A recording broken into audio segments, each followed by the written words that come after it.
y a mille et une manières dont nous cherchons à satisfaire le vide profond qui est en nous, car l'être humain est un puits vide qui a constamment besoin d'être rempli de délices. Quel est le délice véritable, profond et agréable qui peut satisfaire nos âmes malades? C'est Jésus le Christ, la parole de Dieu manifestée en chair.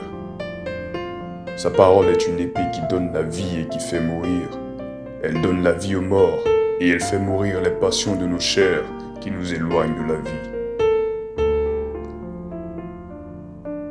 Comme les fruits sortis de la verge d'Aaron, le message qui va suivre est un fruit sorti de la verge de Christ, crucifié sur le bois du calvaire. Attentifs soyons et que toute la gloire soit à Jésus-Christ par le sang duquel nous échappons à l'enfer.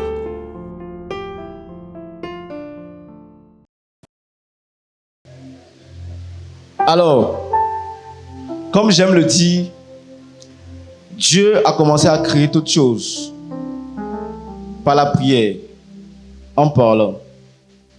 Pour ceux qui étaient à la veillée à Port-Boué, le 12, le vendredi passé, c'était chaud.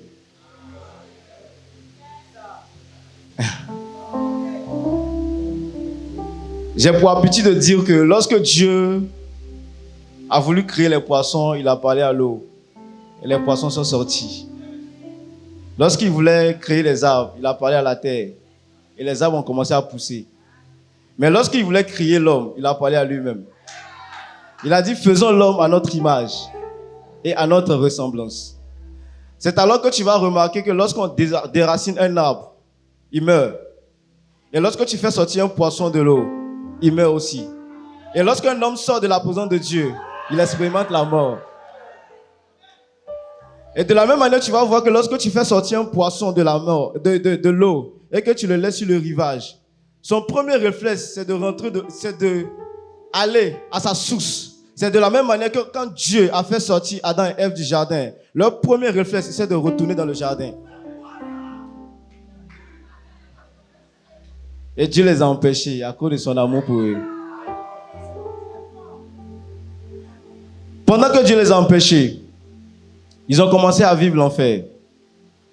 Alors, permettez-moi de définir ce que c'est que l'enfer. On a une idée de l'enfer. C'est le feu, effectivement. Mais le temps n'est pas encore arrivé. Mais pour ceux qui vont aller au ciel, vont commencer à vivre les prémices du ciel. Et ceux qui vont aller en enfer vont commencer à vivre les prémices de l'enfer. C'est alors que lorsque l'homme est sorti du jardin, il a commencé à vivre l'enfer, la souffrance, les choses qu'il n'a jamais vécues quand il était dans la présence de Dieu. Dieu est bon. Dis avec moi, Dieu est bon. Alors Dieu qui s'est parlé à lui-même et qui a créé l'homme à son image et à sa ressemblance, n'a pas voulu que l'homme vive l'enfer. Parce que naturellement, l'homme ne doit pas vivre l'enfer. L'homme doit vivre la présence de Dieu. C'est à cause du péché que l'homme est sorti de la présence de Dieu. Et Dieu va trouver un autre moyen de renvoyer l'homme dans cette présence en envoyant son fils mourir à la croix. C'est autre chose que je ne veux pas partager aujourd'hui. Alors, au ciel, il y a une présence. C'est la présence de Dieu. Et la Bible nous dit qu'il y a un ange qui a été chassé du ciel. Lui aussi, à cause du péché, à cause de la désobéissance. Et lorsque cet ange est chassé du ciel, il est descendu avec un tiers d'ange. Et quand il descendait, l'eau sont restées dans les airs. L'eau sont descendues sur la terre, les eaux sont descendues dans la mer. Jésus va nous enseigner quelque chose de très intéressant. Il va nous dire, veillez et priez, car le diable, votre adversaire, rôde autour de vous, cherchant qui dévorer. Alors, je me suis attelé à comprendre ce passage. Et je comprends qu'il y a certains agents de Satan qui rôdent autour des chrétiens. On les appelle les principautés. Jésus va nous dire que le prince de ce monde est venu vers moi. Il n'a rien trouvé de lui en moi. Le prince de ce monde, c'est Satan. Il est venu vers Jésus. Pourquoi? Pour regarder si Jésus, le Fils de Dieu, respectait les principes. Alors, si un chrétien ne respecte pas ces principes, les principes de Dieu, il ouvre une porte, il donne accès légal à Satan de rentrer dans sa vie. Et les principautés rôdent autour des chrétiens. Ils veillent. Pendant que Dieu veille sur nous, les démons nous surveillent.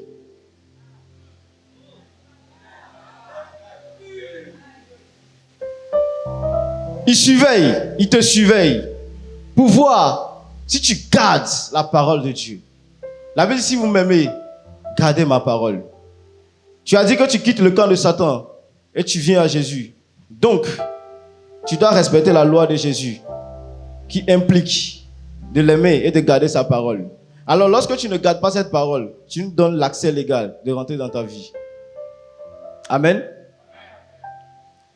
Alors, sans plus tarder, j'ai promis de partager 2 lois. Je vais partager la première loi. Et chacune de ces lois, à l'intérieur de chacune de ces lois, il y a des principes. Pour faciliter à ceux qui notent, nous allons parler de la loi des caractères. Je veux garder le meilleur pour la fin, n'est-ce pas? Je veux parler de la loi des caractères. Le premier principe de cette loi, c'est l'amour de Dieu. Ce qui explique qu'un homme n'aime plus Dieu, c'est le fait que cet homme ne fait plus d'efforts pour garder les préceptes de Dieu. Ce qui explique l'amour de Dieu dans le cœur de quelqu'un, ce n'est pas la quantité des larmes que cette personne verse.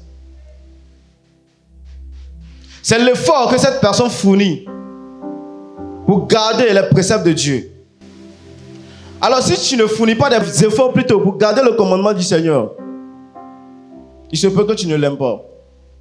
Parce que lui-même, quand il a aimé le monde entier, il a fait un sacrifice. La Bible nous dit que dans Jean, que lorsque Dieu a aimé le monde, il a donné son fils. Et toi tu l'aimes, qu'est-ce que tu as donné? Il n'y a pas d'amour sans le sacrifice. Et si tu prétends aimer Dieu, tu dois te sacrifier. Tu dois sacrifier quelque chose. C'est la preuve que tu aimes Dieu. Si tu ne sacrifies rien, si tu ne fais aucun effort, tu n'aimes pas Dieu. Dieu a créé l'homme. Il l'a placé dans sa présence, qui est le jardin. Il lui a donné des commandements. Aussi longtemps que l'homme gardait ses commandements, l'homme n'avait jamais de problème avec Dieu. Jusqu'à ce que l'homme enfreint une de ses lois, un de ses principes, en touchant l'interdit, le fruit défendu. Et l'homme s'est vu expulsé hors de la présence de Dieu. Alors l'homme n'aimait plus Dieu. Donc il n'a pas fourni d'efforts. Il ne s'est pas posé de questions avant de toucher au fruit défendu. Il a touché au péché. Ça lui a coûté la présence de Dieu. Il est sorti de la présence de Dieu.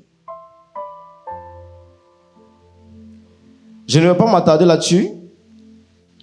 Vous pourrez lire Jean chapitre 15 qui parle de l'amour de Dieu. Voilà, pas ici, après. Vous pouvez lire tout le chapitre qui nous parle de l'amour de Dieu. Je sens une pression d'aller vite parce que j'ai des choses intéressantes que je dois dire aujourd'hui. Je veux parler du deuxième principe de la loi des caractères qui est l'obéissance.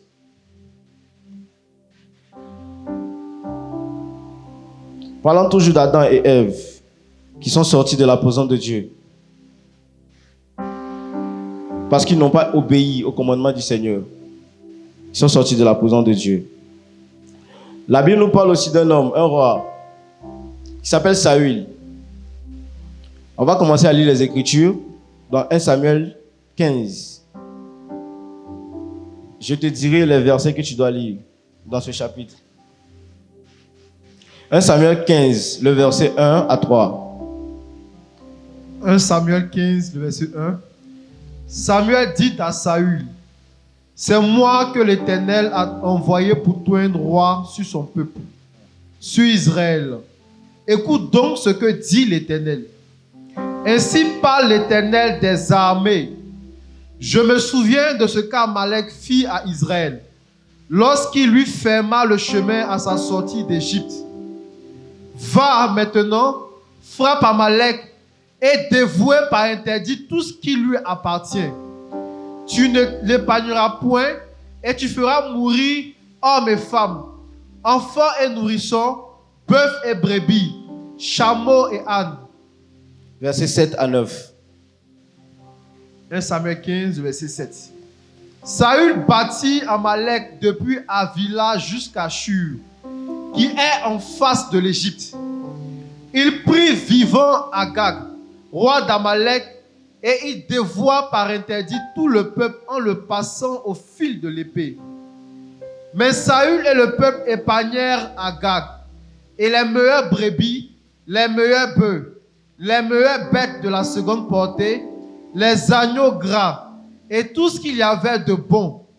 Il ne voulut pas le dévouer par interdit, et il dévouait seulement ce qui était méprisable et chétif. Le verset 22 et le verset 23. 1 Samuel 15, verset 22. Samuel dit: L'Éternel trouve-t-il du plaisir dans les holocaustes et les sacrifices, comme dans l'obéissance à la voix de l'Éternel? Voici, l'obéissance vaut mieux que les sacrifices, et l'observation de sa parole vaut mieux que la graisse des béliers. Car la désobéissance est aussi coupable que la divination, et la résistance ne l'est pas moins que l'idolâtrie et les téraphimes. Puisque tu as rejeté la parole de l'Éternel, il te rejette aussi comme roi. Amen. Amen. Alors, la Bible nous montre une histoire d'un roi d'Israël à qui le Seigneur a donné l'ordre d'aller en guerre contre les Amalécites. Et cette guerre avait un principe. Il devait tuer tout le monde, même les animaux. Saül est parti en guerre. Dieu lui a donné la victoire. Sauf que il a tué ce qui lui plaît. Il a gardé certaines parties. Et ce n'était pas l'ordre de sa mission. L'ordre de sa mission, c'est qu'il devait tuer tout le monde. Mais Saül a gardé une partie. À cause de cela, Dieu lui a retiré sa présence.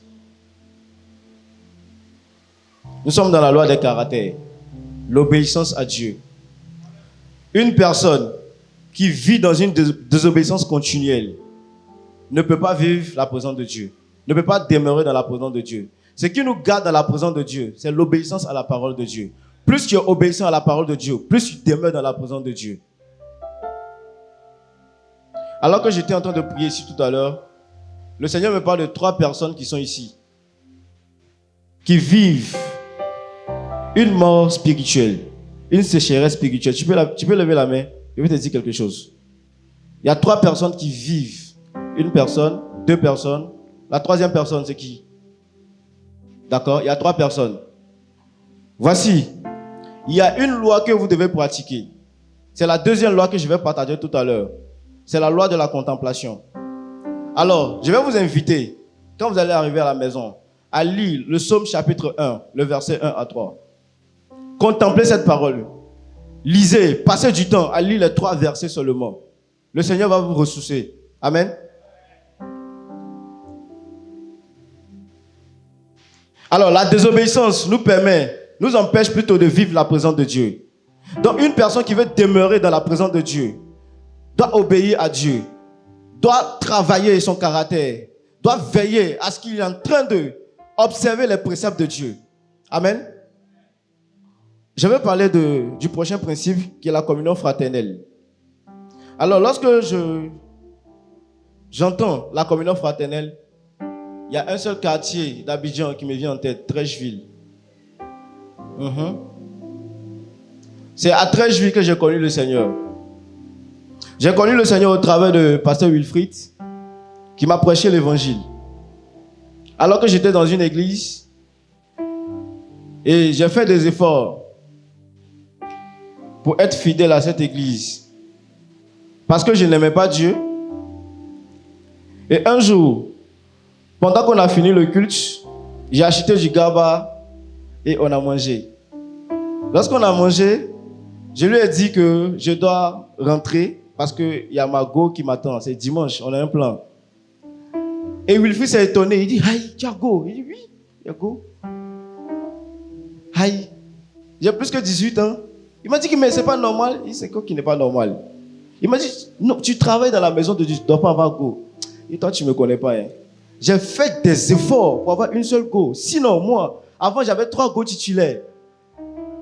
C'est parce que je veux suivre Dieu qu'il a enlevé 2. Il me reste une seule. Dieu même sait que je l'aime. Et il me parlait de Jésus. Je discutais en tant qu'un bon philosophe qui a fait la série littéraire. Il met ici, il met là. Il met ici, il met là. Et jusqu'à ce que, pendant qu'il parlait, il y a eu la conviction du péché. Et je lui ai posé une question. Qu'est-ce que je dois faire? Il faut l'akbra. Il dit, mais elle ne m'a rien fait. Il dit, oui. Il dit, tu sais, en fait, elle a voté il n'y a pas une semaine. Donc si je fais ça, je suis méchant. Il m'a dit, non, ça c'est rien, il faut la laisser. Il dit, c'est que je suis méchant? Il dit, non, tu n'es pas méchant, tu le fais pour une bonne cause. Pour la première fois, j'ai pleuré à cause de quelque chose que j'aimais faire. Il m'a montré le chemin de la sanctification. Il ne m'a pas prêché l'évangile seulement, mais il s'est assuré que Christ s'est formé en moi. À l'époque, je vendais au marché de Belleville, mon ancienne adresse où le Seigneur m'a enlevé.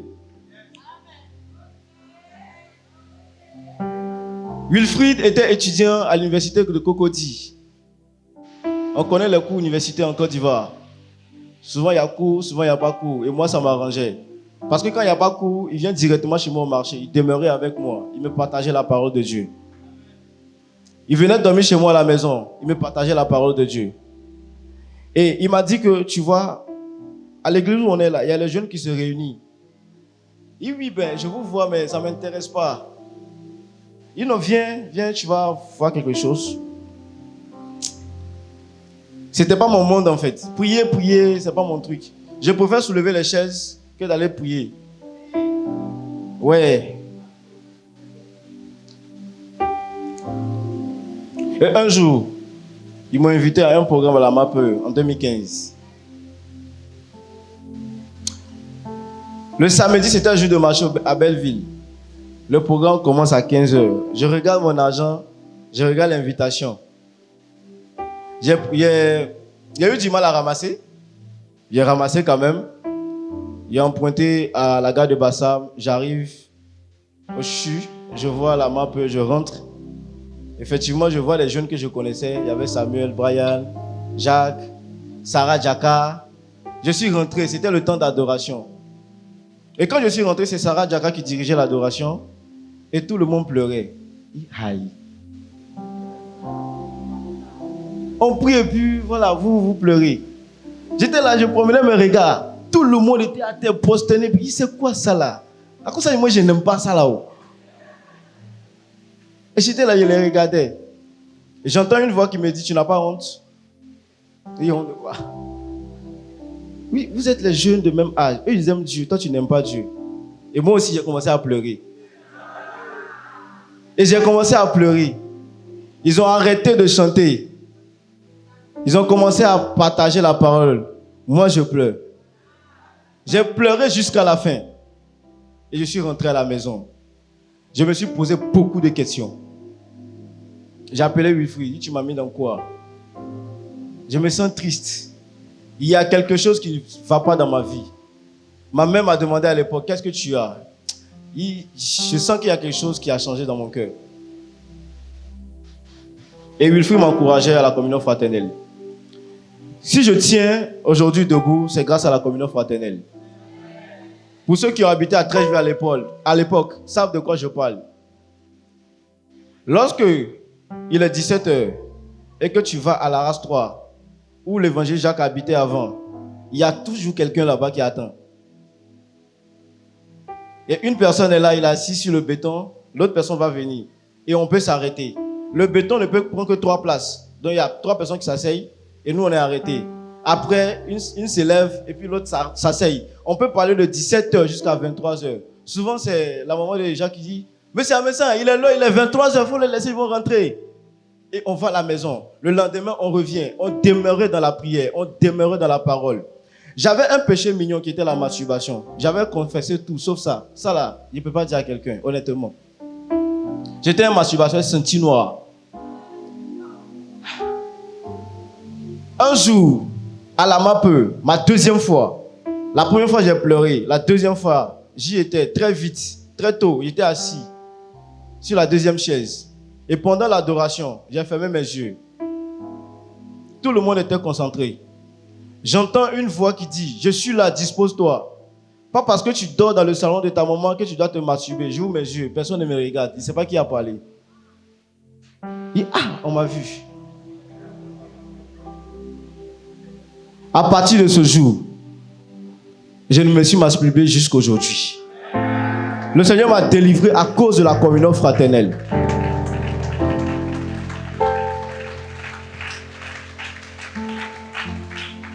Vous savez, Jésus habite dans le cœur de ceux qui sont enfants de Dieu. La Bible nous dit que celui qui n'a pas l'esprit de Christ ne lui appartient pas. Alors, tous ceux qui appartiennent à Dieu ont l'esprit de Christ en eux. Et la Bible nous dit que nous sommes devenus le temple de Dieu.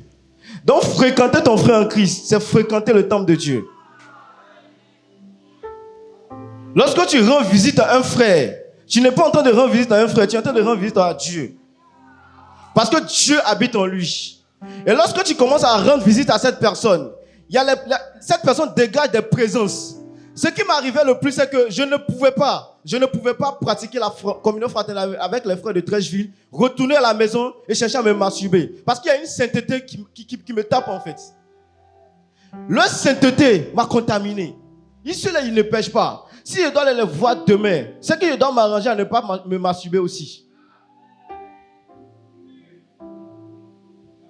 Si je dois aller pratiquer la communion fraternelle, il faudrait que je me garde plus.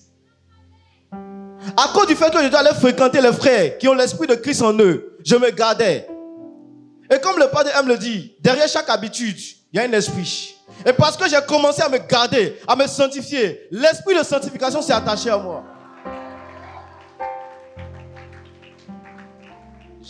J'ai commencé à me sanctifier à cause de la communion fraternelle. À cause du fait que Jésus-Christ habite dans le cœur de ses enfants. Et lorsque tu les fréquentes, tu fréquentes Dieu. La présence de Dieu s'est déteinte sur moi. J'ai commencé à vivre la première nature de Dieu. La sanctification.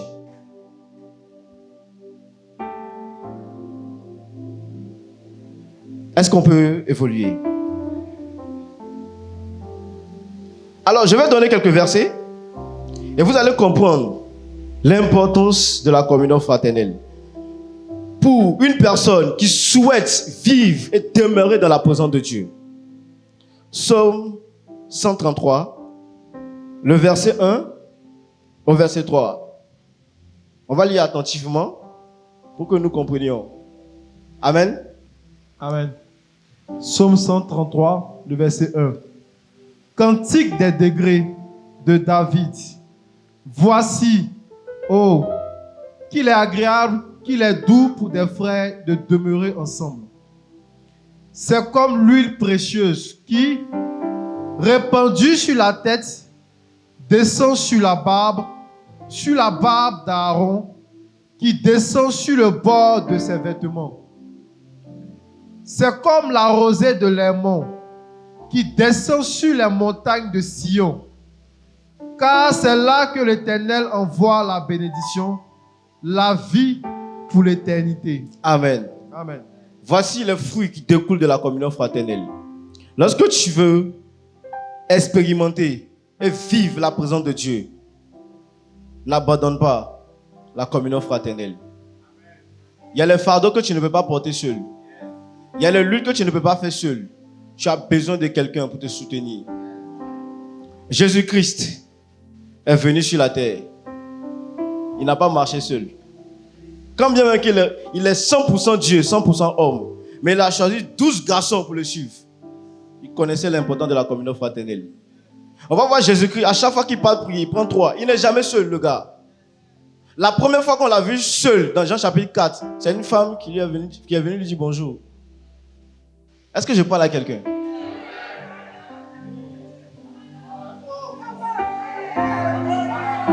La première fois où Jésus-Christ est resté seul, c'est une femme qui est venue. Tu ne vas pas aller rendre visite au frère. Tu vas voir quelque chose. Amen.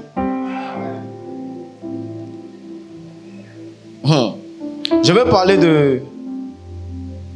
du dernier principe de la loi des caractères, qui est le principe de garder le témoignage du Christ. On doit garder le témoignage de Jésus. Lorsque tu gardes le témoignage, tu veilles sur ton témoignage, Dieu est avec toi. La Bible nous dit que l'esprit de prophétie, c'est rendre témoignage de Christ. Et plus tu gardes le témoignage de Jésus, plus tu cherches à garder le témoignage de Jésus, la présence de Dieu sera sur toi. Amen.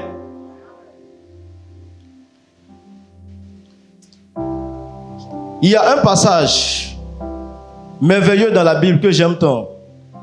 Dans Luc chapitre 4, le Seigneur entre dans le temple et il dit, l'Esprit du Seigneur est sur moi, car il m'a oint. Il a commencé à citer des choses. Mais avant que l'Esprit du Seigneur ne soit sur lui, Jésus était où? Dans le désert. Jésus était dans le désert. Il a jeûné 40 jours et 40 nuits. Il n'a pas mangé. Il a eu faim. Satan est venu le tenter. Il dit, tu es le Fils de Dieu, non? Voilà, caillou, transforme en pain. Jésus lui a répondu que l'homme ne vivra pas du pain seulement. Satan a tenté Jésus 3 fois. Jésus a résisté 3 fois. La Bible dit, soumettez-vous à Dieu, résistez à Satan et il fuira loin de vous. En fait, cette résistance n'est pas le fait de résister à Satan en se taisant. Quand tu résistes à Satan et que tu te tais, tu subis. Satan s'est retiré parce que quand Satan parle, Jésus parlait aussi. Tu dois résister en parlant. Mais comment est-ce que tu peux résister à Satan en parlant si tu ne connais pas les Écritures? La résistance à Satan ne consiste pas à fermer la bouche, c'est de subir. Mais la résistance à Satan consiste à parler. Lorsque tu es devant une situation, tu dois parler à cette situation. Lorsqu'une situation t'embête, tu dois lui parler. Sinon, tu vas subir.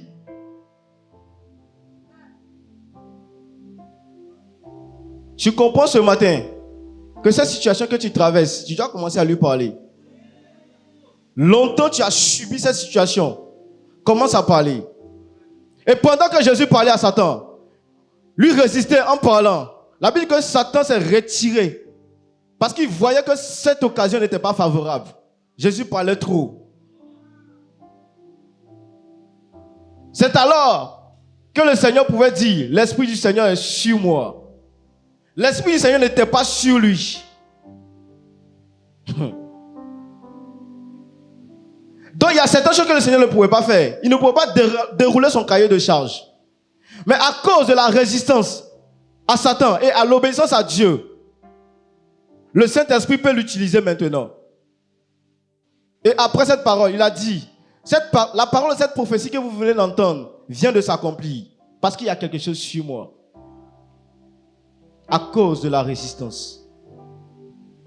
Tu dois résister à cette situation de péché que tu vis. Amen. Est-ce qu'on peut balancer les mains?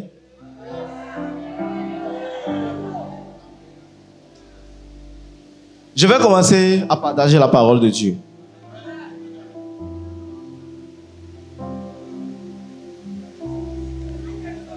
Et aujourd'hui, je ne suis pas venu partager. Je suis venu vivre la présence de Dieu. Est-ce qu'il y a quelqu'un qui est avec moi ce matin? Est-ce qu'il y a quelqu'un qui dort? Réveille-le. Parce qu'à partir de ce matin, lorsque tu vas venir dans un endroit où tu reçois quelque chose, tu dois demeurer dans cette chose. La Bible dit que mon peuple périt par manque de connaissance. Lorsqu'on donne une glace ou bien du glaçon à quelqu'un et on ne lui montre pas comment conserver, ça va s'évaporer. Ça va partir. On peut te donner une bonne chose, mais si on ne t'a pas montré comment conserver, tu vas perdre cette chose. Et cette loi va te permettre de demeurer et de vivre la présence de Dieu. Donc, assieds-toi bien. Est-ce que tu es bien assis? On peut commencer? Dis avec moi la loi de la contemplation. Non, tu n'as pas parlé fort. La contemplation est une loi. Une loi que le Seigneur m'a appris. Et j'ai commencé à pratiquer cette loi. Et plus je pratiquais cette loi, je vois ma vie en train d'être transformée. Jésus disait à ses disciples, soyez mes imitateurs. Alors, Paul va dire aux autres, soyez mes imitateurs, comme je le suis de Christ. J'ai commencé à imiter un homme de modèle, mon père dans la foi, Jacques Amensan. Depuis que j'ai commencé à le contempler, à l'observer, non seulement de près, mais aussi de loin, j'ai commencé à vivre des choses.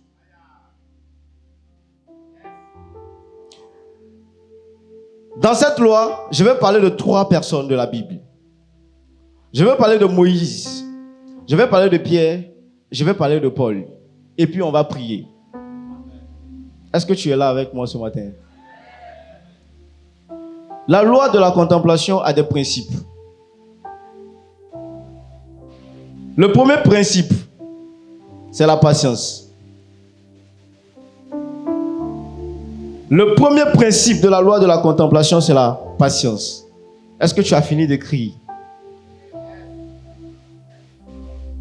Nous sommes dans Exode, chapitre 34, le verset 1. Exode chapitre 34, le verset 1.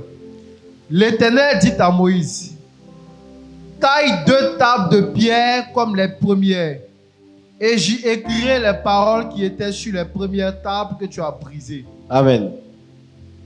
Alors, Dieu dit à Moïse, taille une table de pierre comme les premières. Ça veut dire qu'il y avait une première table. Yes. Moïse est en train de surveiller les moutons de Jéthro. Et pendant qu'il surveillait, Moïse a vu un buisson ardent.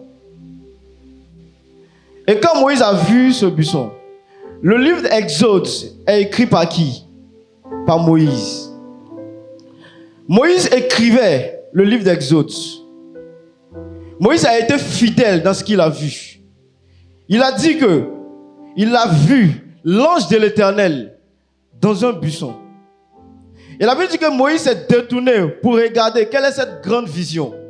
Et pendant que Moïse regardait cette grande vision, Moïse est en train de contempler cette vision. Moïse a fait une découverte. Il a découvert que ce n'était pas l'ange de Dieu, c'était Dieu. Lorsque Moïse a attardé les regards sur le buisson, Moïse a vu que ce n'était pas l'ange de Yahweh, mais c'était Yahweh lui-même. Pourquoi Moïse a fait cette découverte? Moïse a contemplé le buisson. Il a regardé le buisson. Il a cherché à comprendre le buisson. Il a fait une découverte. La loi de la contemplation t'amène à faire des découvertes. Ce ne sont que les prémices. On va vivre quelque chose tout à l'heure. Et Dieu donne une mission à Moïse. Dieu dit à Moïse, va sauver mon peuple. Moïse est parti en Égypte. Mais avant que Moïse ne parte, Dieu a dit à Moïse, je ferai de toi un Dieu pour Pharaon. Pourquoi? Parce que Moïse a contemplé Dieu dans le buisson. Il est devenu Dieu pour Pharaon. Moïse a manifesté la puissance de Dieu en Égypte. Au point où Moïse n'était pas Dieu pour Pharaon seulement, mais Moïse était devenu Dieu pour le peuple d'Israël. À cause de ce qu'ils ont vu. Le peuple d'Israël sait que lorsqu'ils ont un problème, ils doivent se retourner vers Dieu, n'est-ce pas? Mais lorsqu'ils ont vu Moïse manifester la puissance de Dieu dans le désert, lorsque le peuple d'Israël a un souci, il va vers Moïse. Moïse est devenu un Dieu.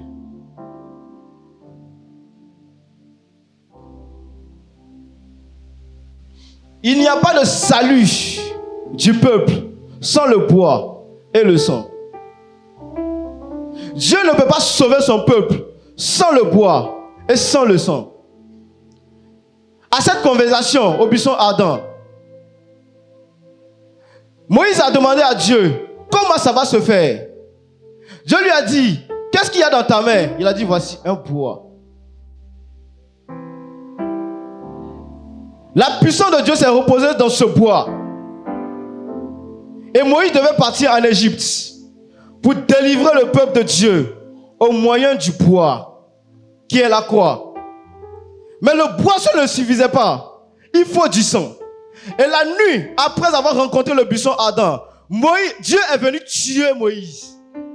Parce qu'il ne peut pas partir seul avec le bois. Il n'y a pas de salut avec le bois seulement. Il faut du sang. Pendant que Moïse dormait, Dieu est venu tuer Moïse. Et Séphora a été éveillé. Séphora a compris le plan de Dieu. Séphora a vu qu'il devait verser le sang de son fils. C'est cette nuit que Séphora circoncit son fils. Il faut que le sang verse.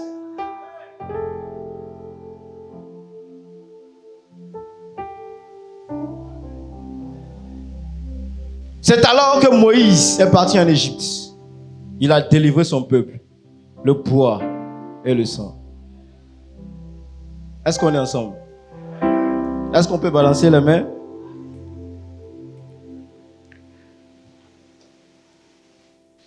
Permettez-moi de vous dire quelque chose. La parole de Dieu est tellement profonde et intéressante, délicieuse. Et lorsque tu t'appliques à l'étudier, tu ne fais que des découvertes. Depuis le jour où j'ai commencé à m'appliquer à étudier la parole de Dieu, je faisais des découvertes étranges. Permettez-moi de vous situer sur un point. Il y a une similitude entre Moïse et Jésus. Le jour où Jésus est né, il y avait des bébés qui étaient tués. Moïse est né à quelle période où les bébés étaient tués? Parce que, pourquoi est-ce que au temps de Jésus, les bébés étaient tués? Parce que Jésus est né pour sauver son peuple. Et Moïse aussi devait être tué parce qu'il est né pour sauver le peuple de Dieu. Est-ce qu'on est ensemble? Est-ce qu'on peut continuer? Moïse est devenu Dieu. Non seulement pour Pharaon, mais aussi pour le peuple de Dieu. Alors, Moïse, dans la gestion du peuple de Dieu, a commencé à avoir des problèmes. Et Dieu va lui donner quelque chose. Il va lui donner une parole de connaissance. Il met quelques hommes à part. Je vais prendre l'esprit qui est sur toi et je vais mettre ça sur eux. Est-ce que quelqu'un comprend quelque chose? C'est Dieu qui donne son esprit. Mais comme Moïse est devenu Dieu, Dieu est obligé de prendre l'esprit qui est sur lui pour donner à certaines personnes, pour qu'on puisse l'aider. Et pendant que Jésus est en train de dire dans Matthieu 28, verset 19 à 20, il a dit, allez, faites de toutes les nations les disciples. Mais attendez, vous devez recevoir mon esprit. Pour aider Jésus dans ses tâches, il faudrait que tu reçoives son esprit. Donc Moïse aussi, pour que les gens l'aident dans ses tâches, il doit recevoir son esprit.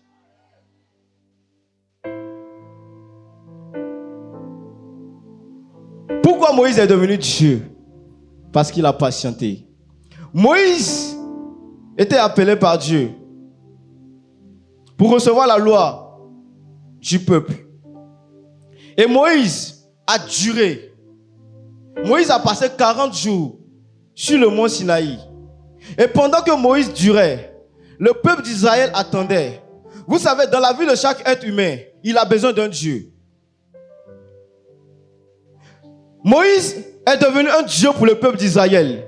Et quand Moïse s'est absenté, le peuple de Dieu a senti qu'il y a un Dieu qui les a quittés. Ils ont vu Aaron, fais pour nous un Dieu. qui va marcher devant nous.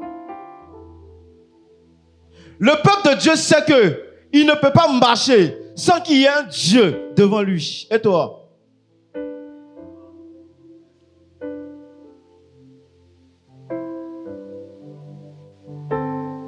Aaron a pris leur bijou. Il a fait un veau d'or. Ils ont commencé à adorer. Et quand Moïse est descendu de la montagne, il a vu l'idolâtrie dans laquelle plutôt était le peuple. Il a cassé la tablette. Un caractère, la colère. À cause de la colère, Moïse a perdu 40 jours de sa vie. Moïse est obligé de remonter le mont Sinaï. Aller attendre encore 40 jours. Mais cette fois-ci, lui-même, il a participé. En fait, quand le Seigneur te donne une grâce et que tu as perdu, pour l'avoir encore, tu dois participer.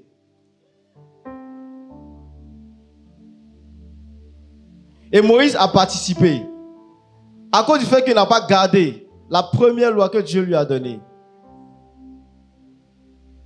Fais attention à l'onction que Dieu t'a donnée gratuitement. Le jour où tu vas perdre, tu vas travailler pour l'avoir.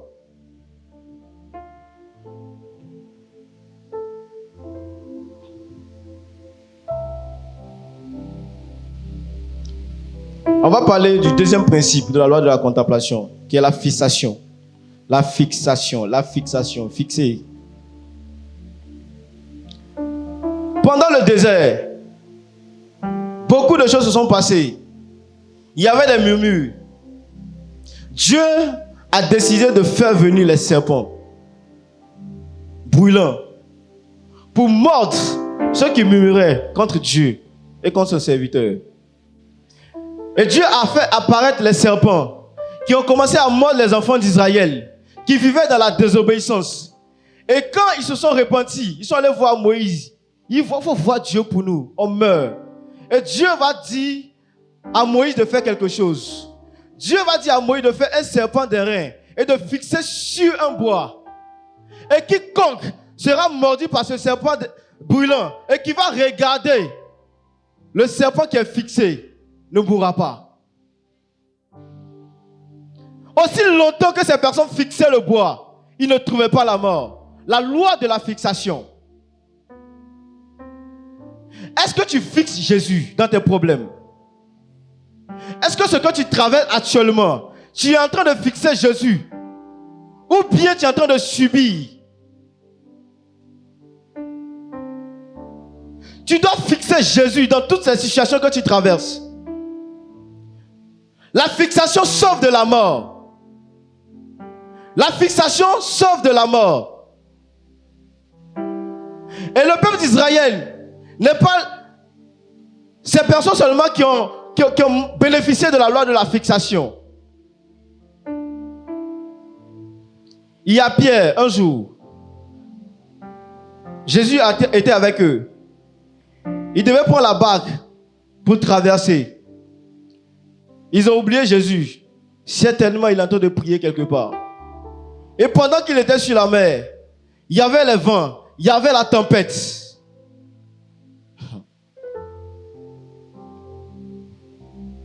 Jésus voulait rattraper ces gars. Il aimait tellement la communion fraternelle que quand il n'a pas vu ses disciples, il savait qu'il partait déjà. Lui, il a commencé à marcher sur l'eau pour aller les rejoindre. Et quand il venait vers eux, ils ont eu peur. Il dit fantôme. Il dit non, c'est moi. Pierre a manifesté un caractère. La première fois où Pierre a rencontré Jésus, du moins Jésus a rencontré Pierre, Pierre était à la pêche. Et les pêcheurs avaient des principes. Ils avaient une loi plutôt. C'est que la nuit, lorsqu'ils pêchaient, ils attrapaient les poissons. Mais ce jour-là en particulier, ils ont pêché toute la nuit sans attraper de poissons. Et quand Jésus est venu, Jésus a dit à Pierre, jette ton filet. Pierre dit, tu dis quoi? Nous sommes les doyens de la pêche. C'est la nuit qu'on pêche. Il fait jour. On ne peut rien. On a pêché toute la nuit. Mais c'est étrange ce que tu me dis. Mais sur ta parole, je jette le filet. Pierre a jeté le filet sur la parole de Jésus. Alors que Pierre obéissait à la parole de Dieu, en jetant son filet, Pierre n'avait pas de risque. Il ne perdait rien. S'il n'a pas eu de poisson, il n'a pas eu de poisson. Mais pendant que Jésus lui a dit, c'est moi, viens, Pierre, il y avait un risque. Si Pierre marchait, on ne marche pas sur l'eau naturellement. Donc il y avait un risque. Pierre s'est rappelé que la première fois que j'ai rencontré ce gars, il m'a fait voir un miracle à cause de sa parole. Maintenant qu'il me parle, il faut que j'obéisse. Et pendant que Pierre fixait Jésus, Pierre a commencé à marcher aussi sur l'eau. Pendant que Pierre le fixait, aussi longtemps que Pierre fixait Jésus, il marchait jusqu'à ce que Pierre ne fixait plus Jésus.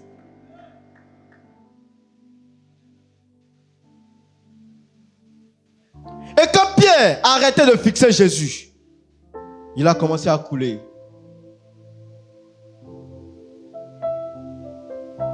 La loi de la fixation sauve.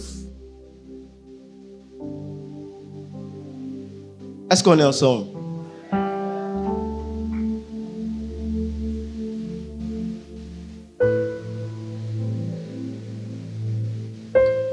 Nous devons apprendre à contempler Dieu dans les moments difficiles. Plus on le fixe, on ne coule jamais. Plus on le fixe, on ne succombe jamais. Tu dois apprendre à obéir à Dieu, à te soumettre à Dieu, en le fixant, en le contemplant. Tu sais, tu as besoin d'un enfant. Le Seigneur aussi sait. Mais il ne faut pas subir. Il ne faut pas dire le temps où il va me donner. Commence à le fixer. Parce que lorsque tu fixes Jésus, il y a les problèmes qui se résolvent.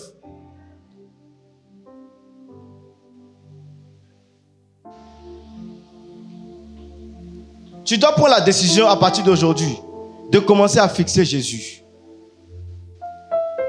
Ils t'ont donné des prophéties, que tu es prophète, que tu es appelé à évangéliser, à gagner des âmes, que tu es appelé à veiller et à intercéder pour les âmes, mais tu n'arrives pas à le faire. Parce que tu n'as pas commencé à fixer celui qui t'a donné cette parole. Dieu a dit à Moïse, va sauver mon peuple.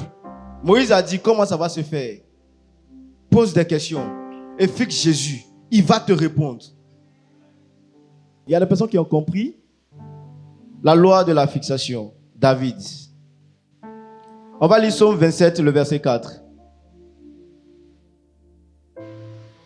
Psaume 27, le verset 4. Je demande à l'Éternel une chose que je désire ardemment. Je voudrais habiter toute ma vie dans la maison de l'Éternel pour contempler la magnificence de l'Éternel et pour admirer son temple. David avait un seul désir: contempler la magnificence de l'Éternel. Le verset 5 dit ceci: je me souviens des jours d'autrefois. Je médite sur toutes tes œuvres. Je réfléchis sur l'ouvrage de tes mains. David avait compris la contemplation. Il dit qu'il a un seul désir, c'est de contempler la magnificence de Jésus. C'est parce que David avait compris cela que Dieu a dit de David, il est l'homme selon mon cœur. Parce qu'il est la seule personne à chercher une seule chose: contempler la magnificence de Dieu. Alors, nous allons rentrer dans une autre phase de notre message, la dernière partie. Les manifestations de la fixation.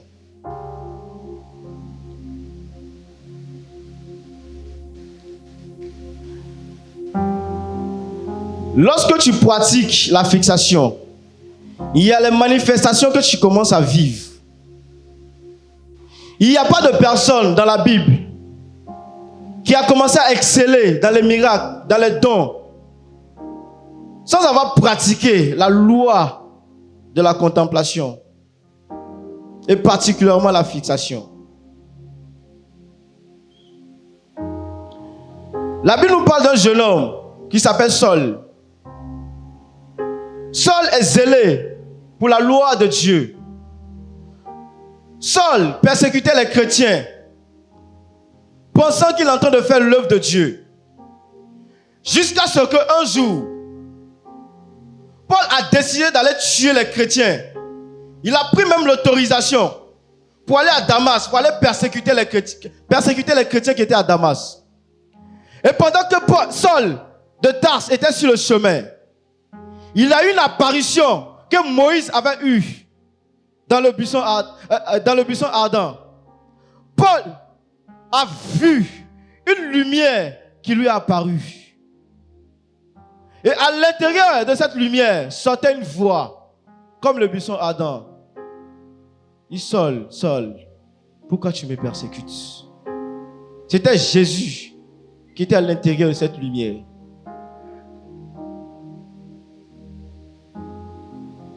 Et Saul a posé une question. Qu'est-ce que je dois faire? La même question que Moïse avait posée. Comment je dois faire?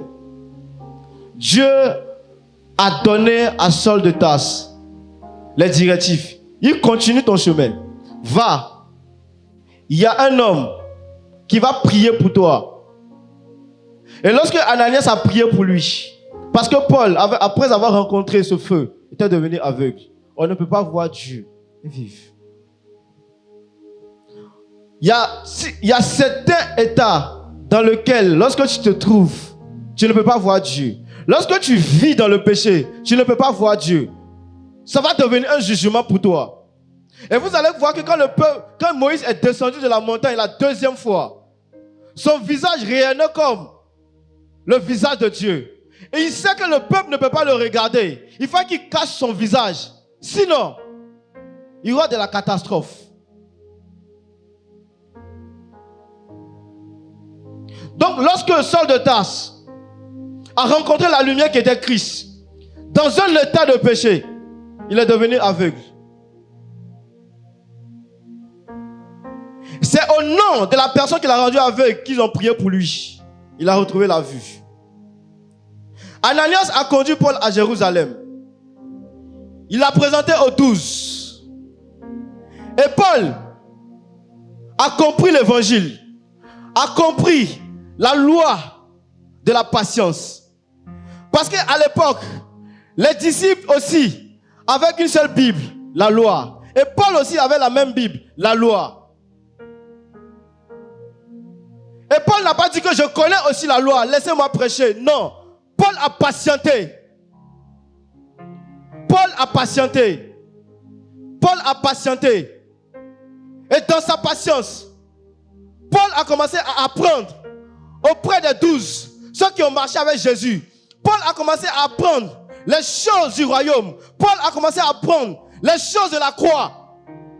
Et lorsqu'il a suffisamment appris, la voix du Saint-Esprit se retentit. Il dit, mettez-moi maintenant Paul et Barnabas pour l'œuvre à laquelle il les a appelés. Nous sommes dans Actes chapitre 13.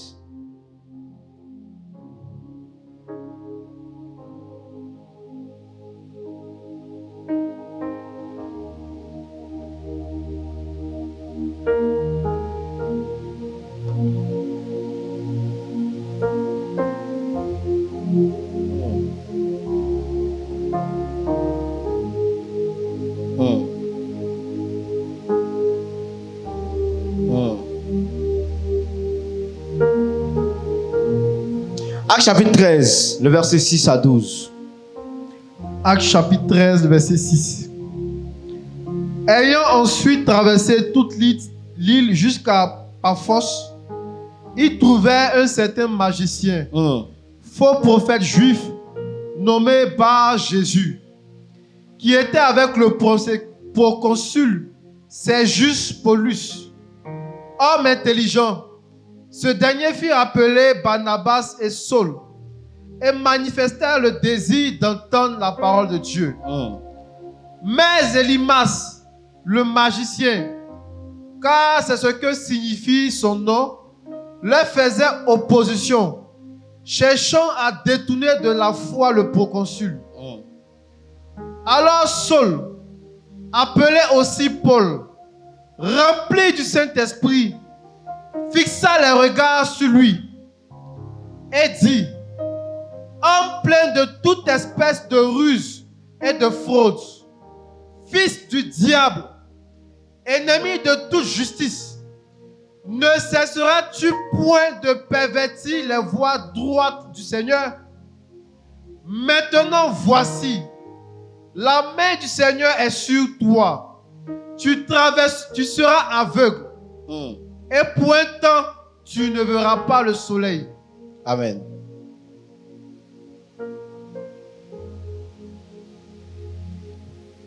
Après que le Saint-Esprit a envoyé Paul et Barnabas pour aller faire l'œuvre, Paul a rencontré un homme qui est un magicien qui a voulu s'opposer à l'évangile. Voici ce que Paul lui a fait. Paul lui a fait la même chose que Jésus-Christ lui avait fait. Lorsque Saul s'opposait aux chrétiens, quand Paul s'opposait aux chrétiens, il a rencontré Jésus, il est devenu aveugle. Mais dites-moi, comment est-ce que Paul est devenu aveugle? Est-ce que c'est la voix du Seigneur qui a rendu aveugle Paul?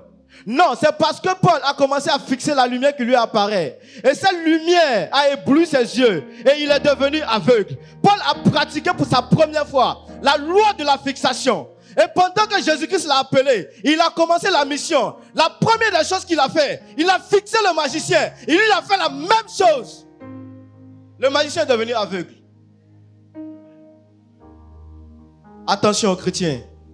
La manière dont tu as rencontré Jésus est très importante. Demande à ton voisin, comment est-ce que tu as rencontré Jésus? Il t'a répondu. C'est ça qu'il ne sait pas, il doit aller méditer là-dessus. La manière dont tu rencontres Jésus est très très très importante. Parce que dans les situations, c'est ce Dieu-là que tu vas appeler. Paul n'a pas cherché à faire autre chose que de rendre son coup.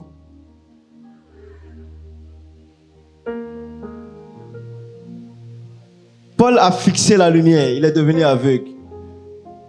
Il est parti, il a fixé le magicien est devenu aveugle. La loi de la fixation. Et dans la fixation, on fait des découvertes. Comme ce que je vous avais dit. On va prendre Actes chapitre 3. Il y a une histoire passionnante que j'aime en particulier. Actes chapitre 3, le verset 1. Actes chapitre 3, le verset 1. Pierre et Jean montaient ensemble au temple à l'heure de la prière. Okay. C'était la 9e heure. Dis-moi avec moi la 9e heure. La 9e heure.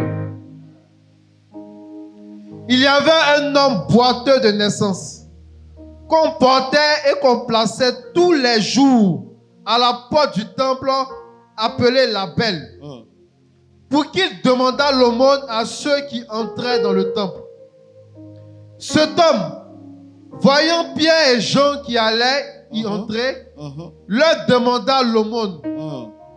Pierre, de même que Jean, fixa les yeux sur lui et dit: regarde-nous.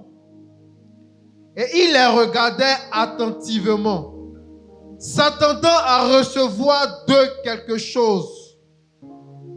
Alors Pierre lui dit: je n'ai ni argent, ni or, mais ce que j'ai, je te le donne.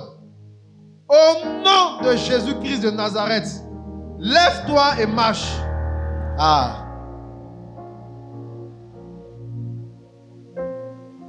Il y avait un homme boiteux qui a vu Pierre et Jean. Cet homme a demandé l'aumône. Mais Pierre, qui étant un homme qui connaissait la loi de la contemplation, il a dit à cet homme: fixe-moi, regarde-nous. Pierre a fixé cet homme. Il a dit: toi aussi fixe-moi. Et pendant que cet homme est en train de fixer Pierre a fait une découverte. Pierre a vu que le besoin de cet homme n'est pas de l'argent, mais c'est de marcher. À cause du fait que Pierre a commencé à fixer cet homme, il a découvert le besoin de cet homme. Est-ce que cet homme avait besoin d'argent? Parce que longtemps, il était assis en train de demander de l'argent. Mais Pierre savait que s'il marchait, il allait travailler. Il n'allait plus mendier. Et Pierre s'est rappelé de la première fois où il a rencontré Jésus. C'était sur la parole. La deuxième fois que Pierre a vécu un miracle avec Christ, c'était par la fixation. Il a commencé à marcher sur l'eau. Et Pierre savait qu'il ne peut que faire marcher cet homme par la fixation. Il a dit, regarde-nous. On n'a ni or et argent à te donner. Mais ce qu'on a, on l'a dans notre ventre. Si tu nous regardes, tu vas recevoir. Lève-toi et marche. Et cet homme a commencé à marcher. Vous savez, peuple de Dieu, lorsque vos patrons ou des personnes vous intimident, fixez-les.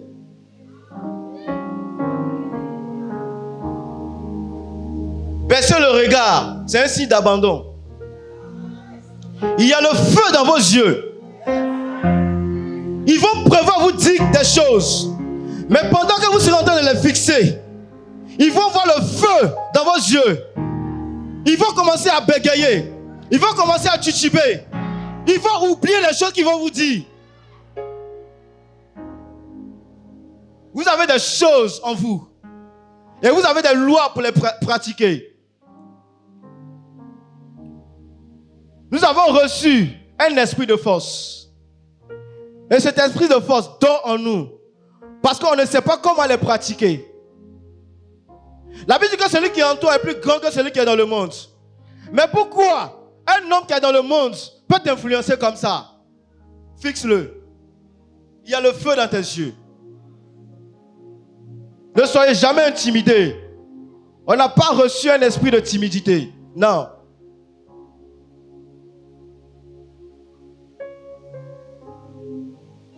Actes chapitre 14.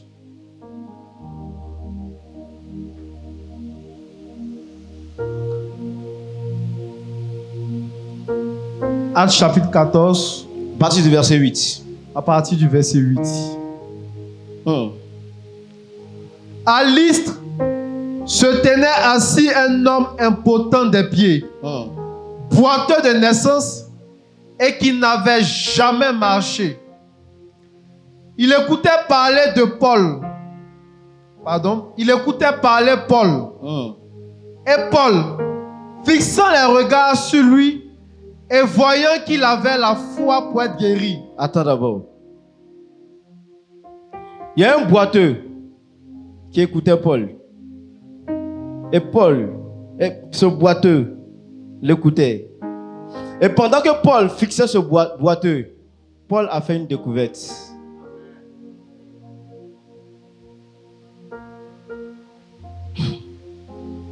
Paul a découvert que cet homme avait la foi pour marcher. Vous savez, vous ne pouvez pas manifester la parole de connaissance à un certain niveau si vous ne fixez pas les personnes. Lorsque tu fixes une personne, tu reçois des informations le concernant. Parce qu'il y a quelque chose dans ton ventre qui marche avec la fixation. Et lorsque tu regardes, lorsque tu fixes, il y a une connexion qui s'établit automatiquement entre la personne que tu fixes et l'Esprit de Dieu qui est en toi. Tout le monde écoutait Paul. Il prêchait la parole. Tout le monde le regardait.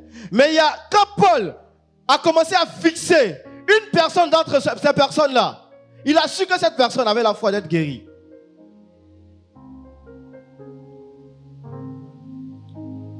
Vous savez, vous voyez comment la présence de Dieu est merveilleuse. Mais il y a des codes et des principes pour les appliquer. Vous devez vivre la présence de Dieu. Nous sommes tous appelés à manifester la puissance de Dieu. Jésus dit que nous devons aller faire de toutes les nations les disciples. Mais comment est-ce que Jésus a fait des disciples? Jésus a fait des disciples par la parole, mais aussi par la puissance. Mais nous, on préfère le côté parole seulement. On est versé dans les Écritures. On connaît les versets par cœur. Mais où est la puissance? L'évangile, sans la puissance, c'est une histoire. On ne peut pas dissocier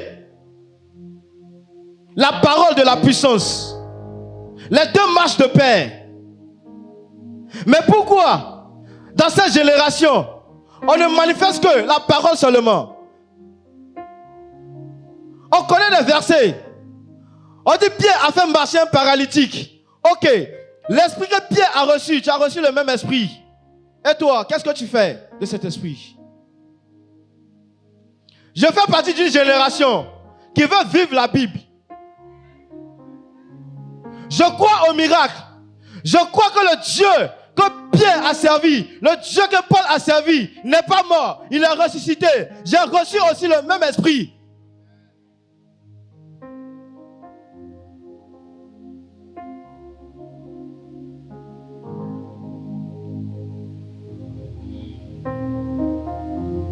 Jésus était un jour quelque part en train de prier. Il a pris comme d'habitude ces trois gars. Ces trois personnes que Jésus-Christ choisissait étaient des personnes où Christ a trouvé en eux des personnes qui peuvent supporter une certaine intensité de la gloire de Dieu. Donc lorsqu'il les prend pour aller prier sur la montagne de la transfiguration, ils étaient là et Jésus-Christ priait. Il priait jusqu'à ce que les trois virent une vision. Élie et Moïse apparaissent à Jésus-Christ.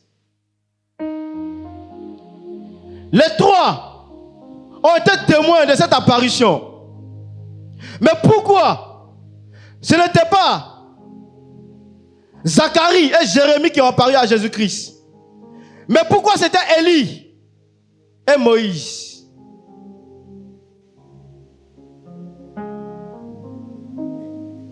Élie était un homme de montagne. Élie vivait sur les montagnes. Moïse aussi rencontrait Dieu sur les montagnes. Et là, on sait que Élie n'est pas mort.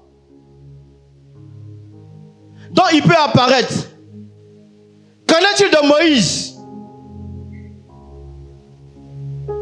Nous savons que Dieu ne travaille pas avec les morts, ne travaille pas avec les fantômes. Et comme on a vu dans la Bible, Élie est monté au ciel, il n'est pas mort. Il a apparu à Jésus. On peut comprendre. Et Moïse? Dieu est-il devenu le Dieu des morts? Non. Dieu, il est toujours le Dieu des vivants.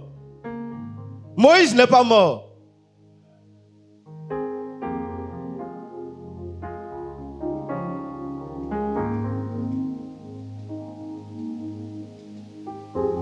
Dans Actes chapitre 2, Pierre était en train de parler aux gens.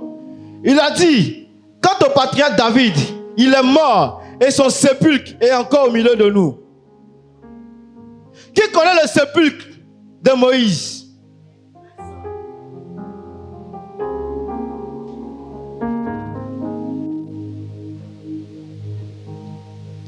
Personne n'a vu le sépulcre de Moïse.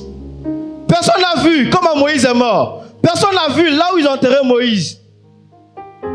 La Bible nous dit dans Deutéronome chapitre 34 qu'on va prendre.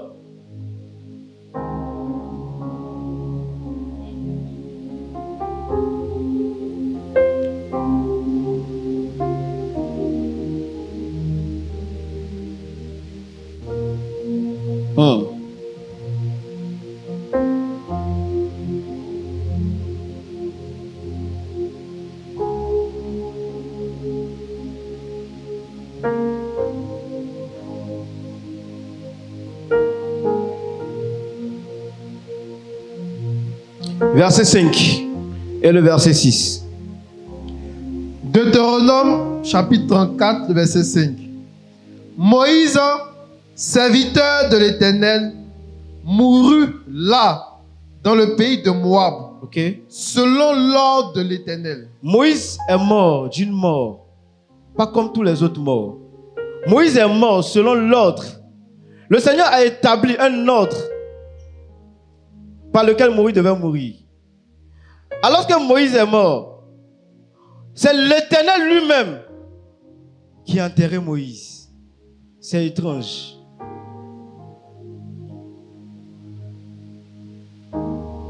Dieu n'est pas un humain. Dieu est un esprit. Un esprit n'a pas de chair. Un esprit ne peut pas creuser. Dieu a pris Moïse. Et sur la montagne de transfiguration, Moïse a réapparu.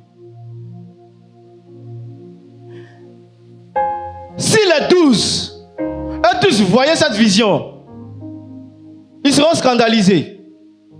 Le Seigneur a pris 3 matures parmi eux pour venir assister à cette vision. Parce qu'il y a quelque chose d'étrange qui va se passer. Moïse va apparaître. Alors que Jésus était au soir de sa vie, alors que Jésus partait sur la croix, à quelques heures, Moïse apparaît à Jésus. Pourquoi? Jésus-Christ devait mettre fin maintenant à la loi de Moïse. L'esprit qui était sur Élie va commencer à se répandre sur les disciples. Ils vont commencer à faire des miracles.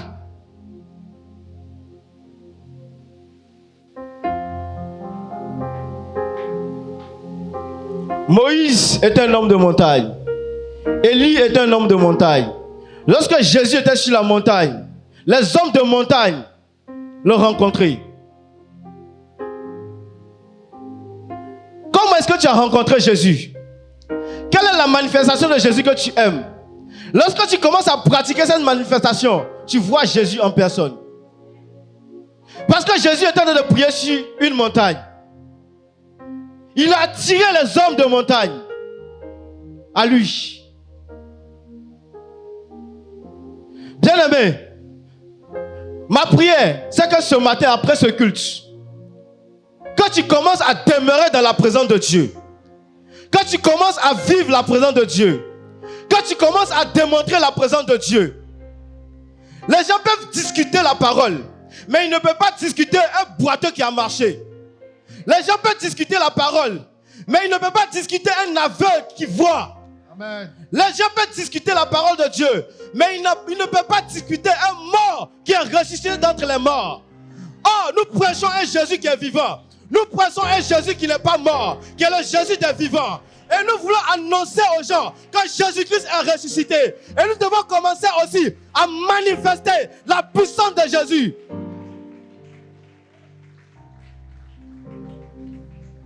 Tout est discutable, sauf la puissance de Dieu. Et tu ne peux pas manifester la puissance de Dieu si tu n'es pas dans sa présence. Si tu ne demeures pas dans sa présence. Est-ce que tu peux te lever? On va prier.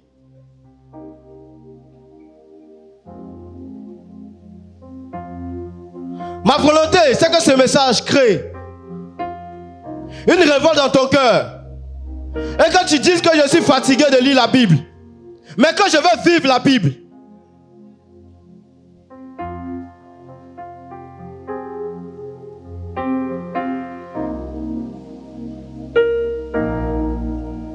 Tu habites en moi,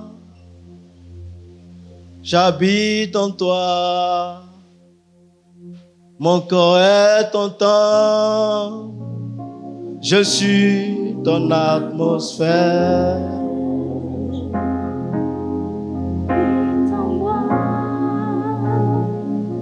Et moi j'habite en toi. Dis au Seigneur que tu veux devenir son atmosphère. Et que ta présence, quelque part, soit synonyme de la présence de Dieu. Afin que tu dégages l'atmosphère. Et moi j'habite en toi. Mon corps est ton temps.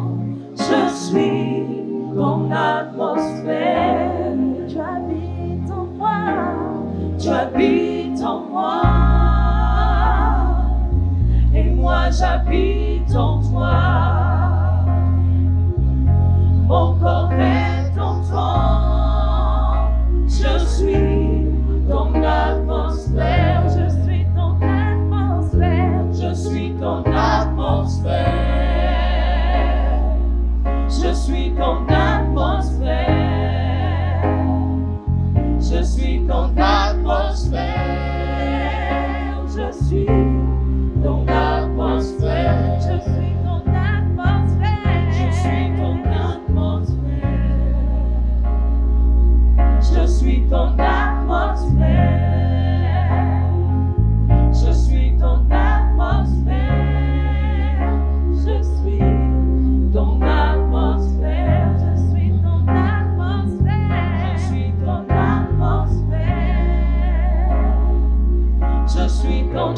demander au Seigneur que tu veux vivre la présence de Dieu.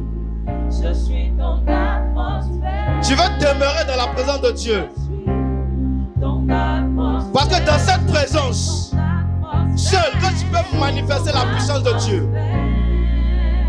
Tu as reçu un esprit de puissance que tu dois manifester lorsque tu vas sortir d'ici. Je suis ton atmosphère, ton atmosphère. Je suis ton atmosphère. Je suis ton atmosphère. Je suis ton atmosphère. Je suis ton atmosphère.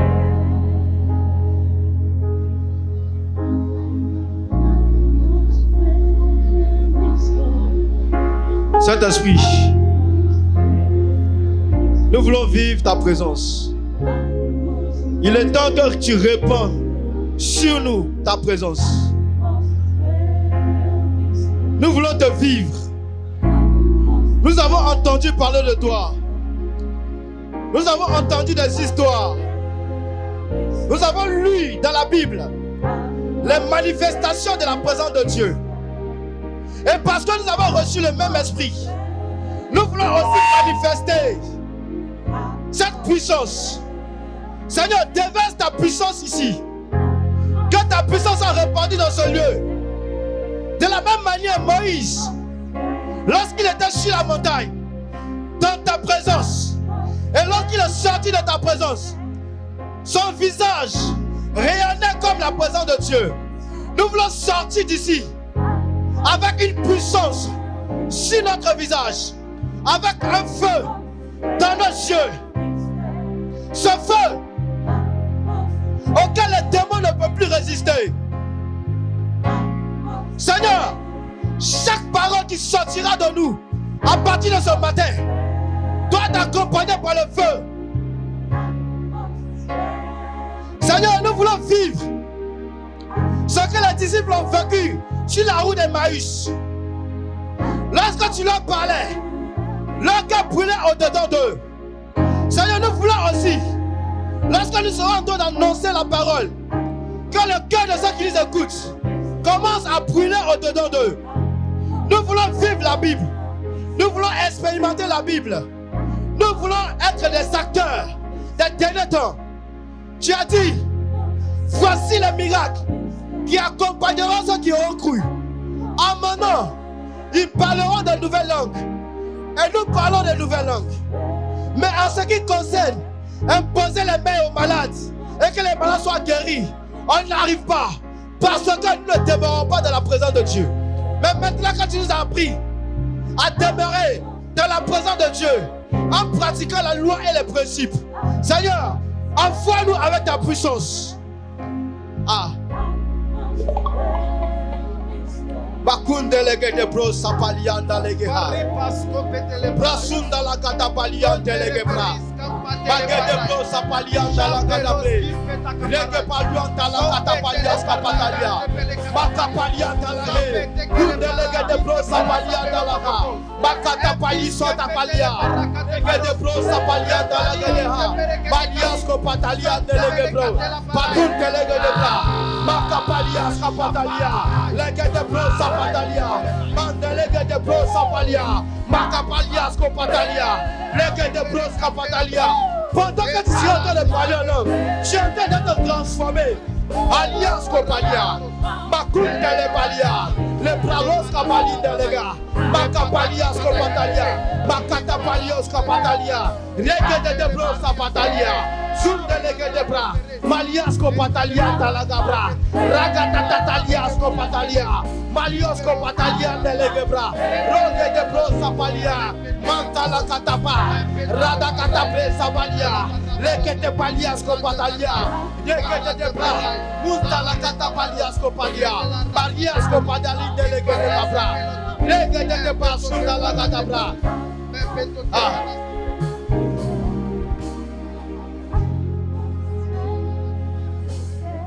Le Seigneur veut baptiser de son feu. Le Seigneur veut nous faire vivre ce matin, Actes chapitre 2. Lorsque plusieurs se sont assemblés, ils étaient dans la présence de Dieu.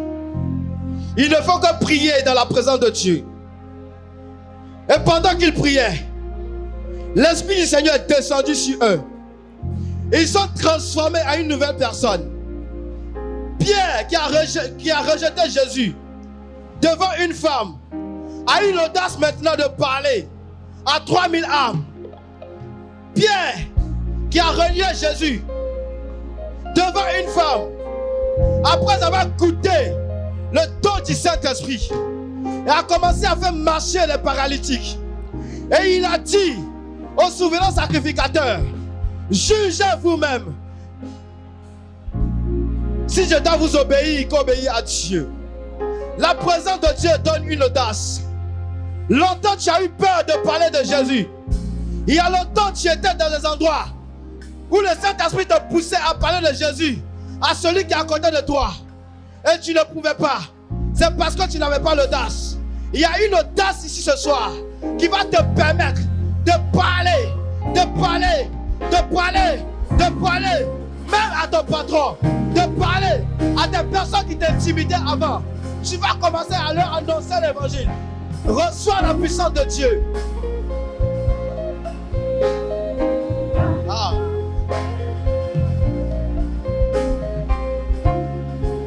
Nous sommes dans la chambre haute. Nous sommes dans la chambre haute. Nous sommes dans la chambre haute. Dispose-toi. Dispose-toi. Dispose-toi. Le Saint-Esprit a choisi ce matin pour toi. Pour que tu sois rempli. Il vient sur toi maintenant. Il vient sur toi maintenant. Alun telega de bro sapalia. Makun telega de bro sapalia. Le sadou le radaple telega maha.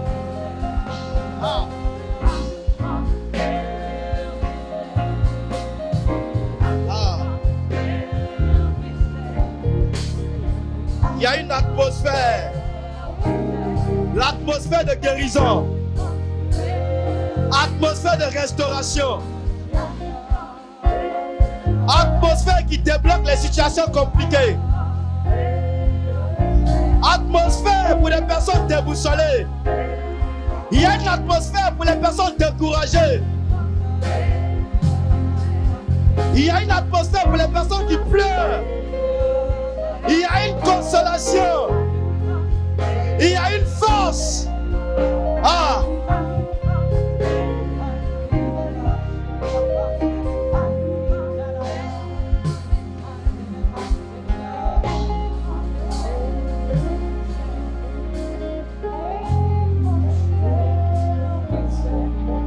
Ah, merci Jésus.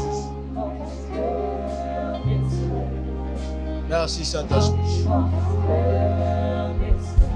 Merci Seigneur pour ce don merveilleux de ta présence et de ton esprit. Ah.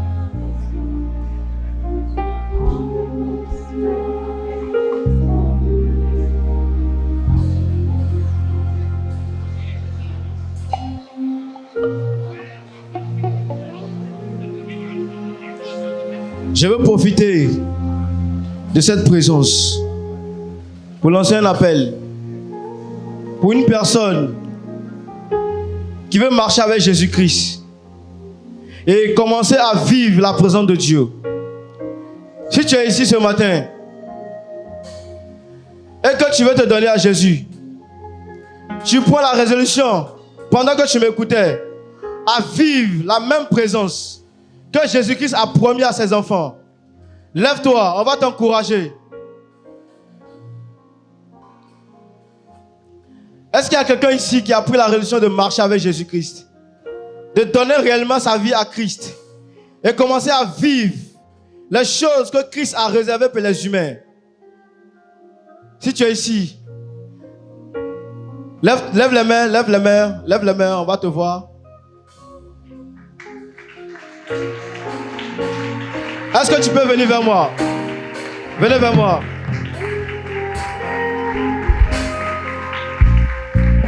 Ah, Jésus. C'est la présence de Dieu qui transforme. C'est la présence de Dieu qui touche.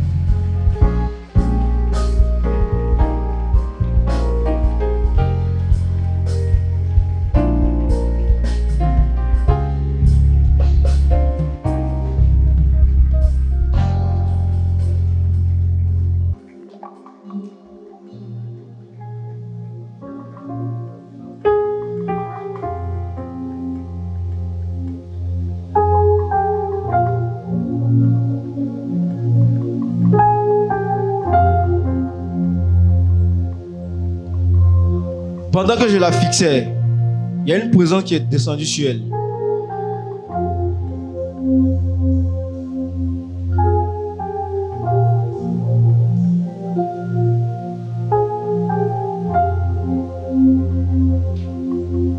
Jeune fille, le Seigneur t'a consolée.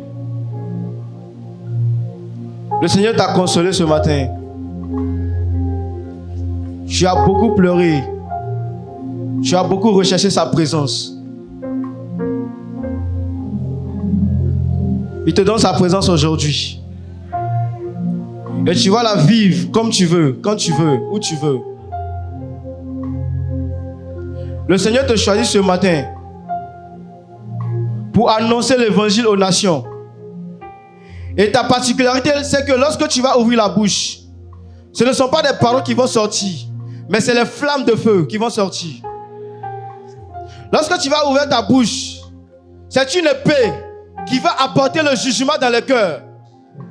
Et ça va provoquer la repentance.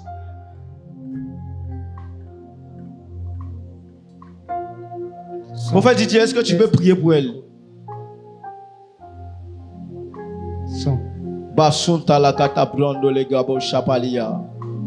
Lege de bro sapalia dans lege de bra sunta la kapalia.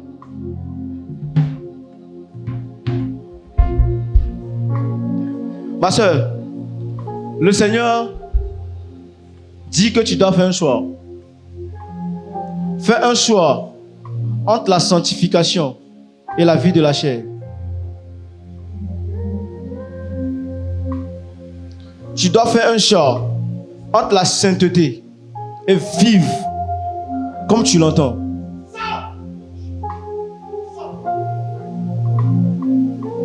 Je pense qu'en dehors d'ici, on va parler. Il y a des choses que je n'ai pas envie de dire pour te mettre mal à l'aise. Mais on va parler. Quand on va se voir en semaine pour l'entretien, on va parler. Tu peux aller derrière, ils vont prendre ton nom. Oui, ils sont derrière. Regarde derrière toi. Allez-y derrière. Est-ce qu'on peut acclamer le nom du Seigneur?